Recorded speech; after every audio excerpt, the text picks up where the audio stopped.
C'est l'heure de votre bulletin d'information, Madame, Monsieur. Bonjour et bienvenue dans ce journal.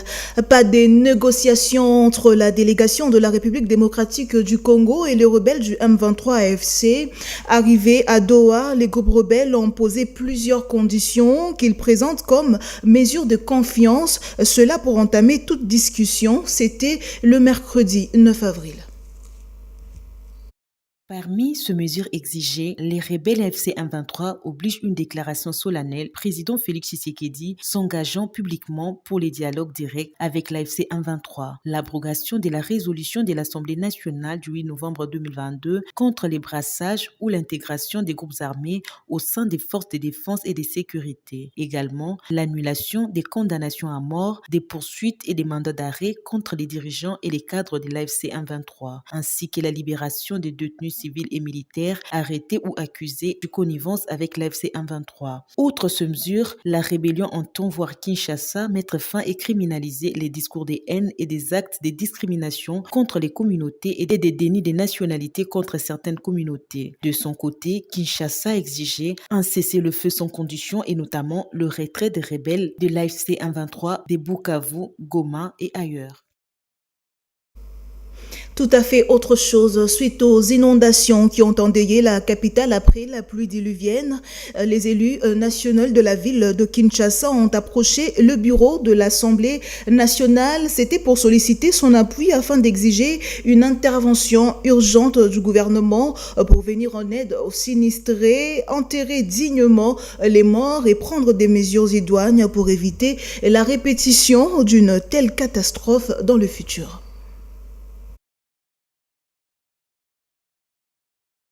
Ces représentants du peuple ont commencé par peindre un tableau sombre des dégâts matériels et humains qu'ils ont relevés sur le terrain. À cela, ils ont sollicité l'intervention urgente du gouvernement pour venir en aide aux sinistrés.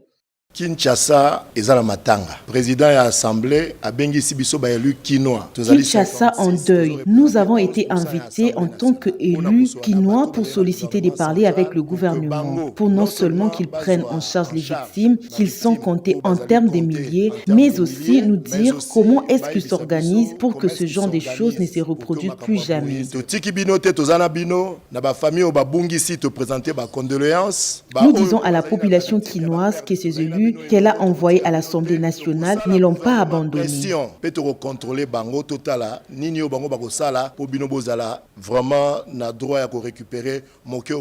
Après avoir écouté attentivement les interventions des élus nationaux de Kinshasa, le président de l'Assemblée nationale a profité de cette réunion pour annoncer la convocation devant la plénière le mercredi 16 avril 2025 de la première ministre et tous les ministres sectoriels ainsi que celui des finances et des budgets afin de répondre aux préoccupations de représentants du peuple sur la mise en œuvre des mesures préventives et l'intervention humanitaire du gouvernement face à cette catastrophe naturelle dont on pouvait éviter. Et puis ce choc au sommet du mercredi 9 avril au stade des Martyrs entre l'AS Vita Club et l'AC Rangers pour le compte de la phase retour du championnat Illico Cash League 1. Les entraîneurs des deux équipes n'ont pas caché leur détermination à reporter avec les 3 points de la victoire. Ils l'ont dit lors de la conférence de presse d'avant-match le mardi suivant.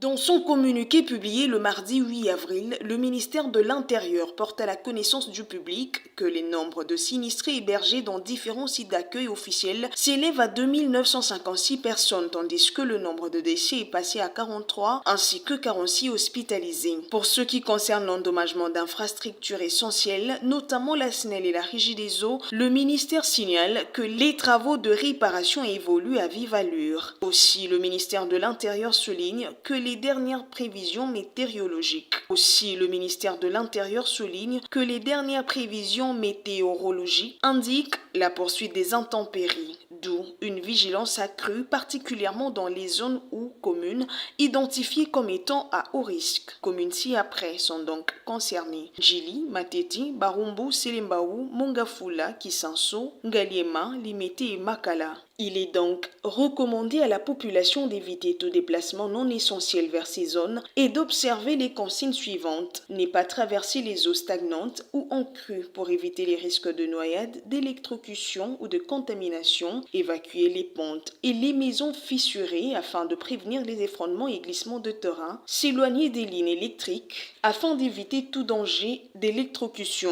Enfin, le ministère de l'Intérieur invite la population à faire preuve de discipline, de solidarité et à suivre attentivement les instructions émises par les autorités locales au niveau de communes concernées.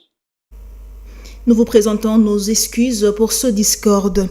Le gouvernement central intervient partout en République démocratique du Congo, surtout en cas de sinistrés ou autres. L'affirmation est du ministre de la Communication et Médias, Patrick Muyaya. Il répondait à une question sur l'intervention du gouvernement central à la catastrophe naturelle qui a frappé Kinshasa. On en parle avec Patrick Issou. De catastrophe naturelle qu'a subi la ville-province de Kinshasa nécessitait une réponse urgente. Ce n'était pas seulement à la province de donner une réponse à cette calamité, mais surtout au gouvernement central de s'y pencher. Le ministre de la Communication et Médias, Patrick Muyaya, qui l'a dit, a rappelé que cela est réglementaire. Nous sommes encore dans l'urgence de la gestion des milliers de personnes. Le ministre de la Santé qui est avec nous est parti justement parce qu'il faut qu'on s'assure de conditions d'hébergement de ses compatriotes. Nous étions tout à l'heure au gymnase de Tata Raphaël où les populations sont logées. Nous étions à l'hôpital Vijana et on a décidé d'aménager des espaces au stade de Martyrs.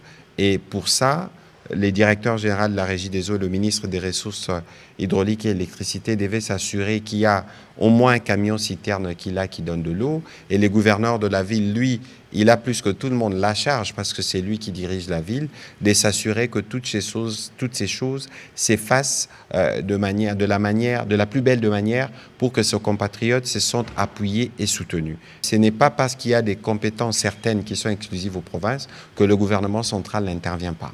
Le gouvernement central intervient partout, et spécialement à Kinshasa, parce que Kinshasa, c'est le miroir de la République. Et donc, il faut situer les rôles des uns des autres dans ces cadres-là, et surtout lorsqu'il y a des vies humaines qui sont menacées, qui sont en danger, et qu'il y a un besoin pour nous d'avoir, parce que l'État, il est d'avoir une réponse institutionnelle forte. C'est celle que nous avons donnée et c'est celle que nous allons continuer à donner. Cette réponse rapide a été donnée pour assurer le soutien aux sinistrés en tenant compte des moyens à disposition. Le ministre de la Communication et Médias a promis de revenir sur la question avec le gouverneur de la ville de Kinshasa pour creuser en profondeur. Et pour chuter, Kinshasa Zéro Trou reste un concept de projection pour redonner à la voirie de la capitale une touche supplémentaire. C'est la réponse du ministre d'État en charge des ITPR, Alexis Guissaro. C'était lors du dernier briefing animé par le ministre de la Communication et Médias, Patrick Issou revient. Kinshasa Zéro Trou, il en a encore été question au cours de ce briefing. Le ministre d'État en charge des ITPR a tenu à nouveau à fixer l'opinion sur ce projet à 2 phases.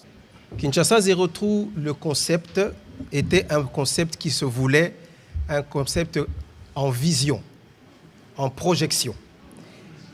Et nous devions effectivement réaliser ce projet en phase. Vous ne pouvez pas prendre plus ou moins 3000, si on doit compter toute la voirie de Kinshasa, à peu près 3000 km en une fois. Donc, en fonction des moyens qui avaient été disponibilisés, nous devions aller progressivement en nous attaquant aux différents trous. Nous avions commencé avec à peu près 86 km dans la ville de Kinshasa. Les avenues asphaltées, si vous prenez 86 km, vous êtes à peu près à 10% de la ville, n'est-ce pas? Et donc ça, c'était la phase 1 de ce projet Kinshasa Zéro Trou. Alors, qu'est-ce que nous voulions faire à ce moment-là? Nous prenions par exemple une avenue comme Kasavubu. Nous identifions les tronçons ou les sections, pour être plus précis, les sections qui sont dégradées. Et ces sections-là, nous les réparons. Mais lorsque vous réparez une section dégradée aujourd'hui, il faut savoir que demain, une autre section peut se dégrader parce que la plupart de la voirie de Kinshasa, le gros de la voirie de Kinshasa, est déjà atteint un âge où, logiquement, on devrait faire une réhabilitation complète. Alexis Guizaro Mouvouni a fait savoir que Kinshasa Zero continue de se réaliser sous une autre forme. La phase 2, aujourd'hui, est prise en charge par d'autres projets. Aujourd'hui, on parle du projet 3 communes. Aujourd'hui, on vous parle du projet 27 km de la ville de Kinshasa. On vous parle du projet Point Chaud. Donc, nous avions estimé que ce qui restait à faire, donc les autres phases qui restaient à faire, pouvaient être prises en charge par d'autres projets, que ce soit de la ville ou logés au niveau de l'Office de voirie et de drainage. Il faut souligner qu'au regard du travail qui se fait à ce jour, ce projet continue à impacter la ville-province de Kinshasa. Et voilà tout pour ce bulletin d'information. Madame, Monsieur, merci beaucoup de nous avoir suivis et bonne suite de programme sur Vert Pâturage Télévision.